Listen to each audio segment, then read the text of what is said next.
RCB ಸಂಭ್ರಮಾಚರಣೆಯ ಸಂದರ್ಭದಲ್ಲಿ ಒಂದು ಘನಘೋರ ದುರಂತವೇ ನಡೆದು ಹೋಗಿದೆ. ಚಿನ್ನಸ್ವಾಮಿ ಸ್ಟೇಡಿಯಂನಲ್ಲಿ ಕಾಲ್ ತುಳಿದಕ್ಕೆ 11 ಜನ ಸಾವನ್ನಪ್ಪಿದ್ರು.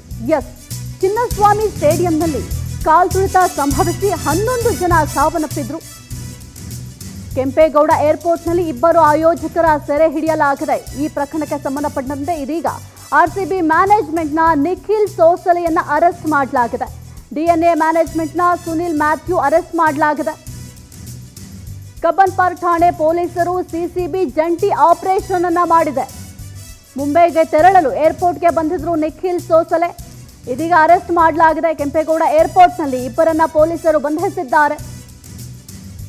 ಕಬ್ಬನ್ ಪಾರ್ಕ್ ಠಾಣೆ ಪೊಲೀಸರಿಂದ 4 ಬಂಧನವನ್ನ ಮಾಡಲಾಗಿದೆ. ವಿಚಾರಣೆಯನ್ನ ತೀವ್ರಗೊಳಿಸಿದ್ದಾರೆ. ಕೆಎಸ್ಸಿಎ, ಡಿಎನ್ಎ, ಆರ್ಸಿಬಿ ಸಂಸ್ಥೆಗಳ 4 ಪೊಲೀಸರು ಬಂಧಿಸಿದ್ದಾರೆ. ಆರ್ಸಿಬಿ ಮಾರ್ಕೆಟಿಂಗ್ ಹೆಡ್ ನಿಖಿಲ್ ಸೋಸಲೆಯನ್ನ ಅರೆಸ್ಟ್ ಮಾಡಲಾಗಿದೆ. ಡಿಎನ್ಎ ಮ್ಯಾನೇಜ್ಮೆಂಟ್ ಸಿಬ್ಬಂದಿ ಕಿರಣ್ ಸುಮಂತ್ನನ್ನ ಅರೆಸ್ಟ್ ಮಾಡಲಾಗಿದೆ. ಚಿನ್ನಸ್ವಾಮಿ ಸ್ಟೇಡಿಯಂನಲ್ಲಿ ಕಾಲ್ ತುಳಿತ ಸಂಭವಿಸಿ 11 ಜನ ಸಾವನ್ನಪ್ಪಿದ್ರು. ಈ ಪ್ರಕರಣಕ್ಕೆ ಸಂಬಂಧಪಟ್ಟಂತೆ ಇದೀಗ ಏರ್ಪೋರ್ಟ್ನಲ್ಲಿ 2 ಆಯೋಜಕರನ್ನ ಸೆರೆ ಹಿಡಿಯಲಾಗಿದೆ.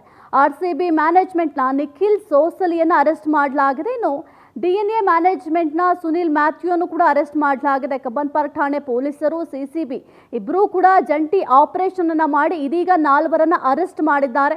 ಮುಂಬೈಗೆ ಅಂತ ಹೋಗೋದಕ್ಕೆ ಏರ್ಪೋರ್ಟ್ಗೆ ಹೋಗಿದ್ರು ನಿಖಿಲ್ ಸೋಸಲೆ. ಆ ಸಂದರ್ಭದಲ್ಲಿ ಪೊಲೀಸರು ಜಂಟಿ ಕಾರ್ಯಾಚರಣೆಯನ್ನ ಮಾಡಿ ನಿಖಿಲ್ ಸೋಸಲೆಯನ್ನ ಅರೆಸ್ಟ್ ಮಾಡಿದ್ದಾರೆ. ಕೆಂಪೇಗೌಡ ಏರ್ಪೋರ್ಟ್ನಲ್ಲಿ ಸದ್ಯಕ್ಕೆ 2 ಬಂಧಿಸಿದ್ದಾರೆ. ಕಬ್ಬನ್ ಪಾರ್ಕ್ ಠಾಣೆ ಪೊಲೀಸರಿಂದ 4 ಬಂಧನ ಮಾಡಿ ವಿಚಾರಣೆಯನ್ನು ಕೂಡ ಮಾಡಲಾಗ್ತಾ ಇದೆ. ಕೆಎಸ್ಸಿಎ, ಡಿಎನ್ಎ, ಆರ್ಸಿಬಿ ಸಂಸ್ಥೆಗಳ 4 ಪೊಲೀಸರು ಬಂಧಿಸಿ ತೀವ್ರ ವಿಚಾರಣೆಯನ್ನ ಮಾಡ್ತಾ ಇದ್ದಾರೆ.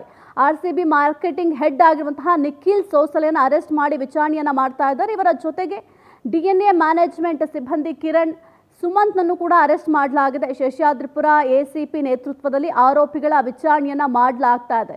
ಯಾಕಂತಂದ್ರೆ ಚಿನ್ನಸ್ವಾಮಿ ಸ್ಟೇಡಿಯಂನಲ್ಲಿ ಕೇವಲ 30 ರಿಂದ 35 ಸಾವಿರ ಜನ ಸೇರುವಷ್ಟು ಸ್ಥಳಾವಕಾಶ ಅಷ್ಟೇ ಇರೋದು. ಅಂಥದ್ರಲ್ಲಿ 2 ರಿಂದ 2.5 ಲಕ್ಷ 3 ಲಕ್ಷ ಜನ ಸೇರ್ತಾರೆ ಅಂದರೆ ಕೆಲವೊಂದಿಷ್ಟು ಮುಂಜಾಗ್ರತಾ ಕ್ರಮಗಳನ್ನು ತೆಗೆದುಕೊಳ್ಬೇಕಾಗುತ್ತೆ. ಇವರು ಕೂಡ ಇನ್ಫಾರ್ಮ್ ಮಾಡಬೇಕಾಗುತ್ತೆ. ಏಕ್ದಮ್ ಒಂದು ಪೋಸ್ಟ್ ಹಾಕೋದು ಎಷ್ಟು ಸರಿ?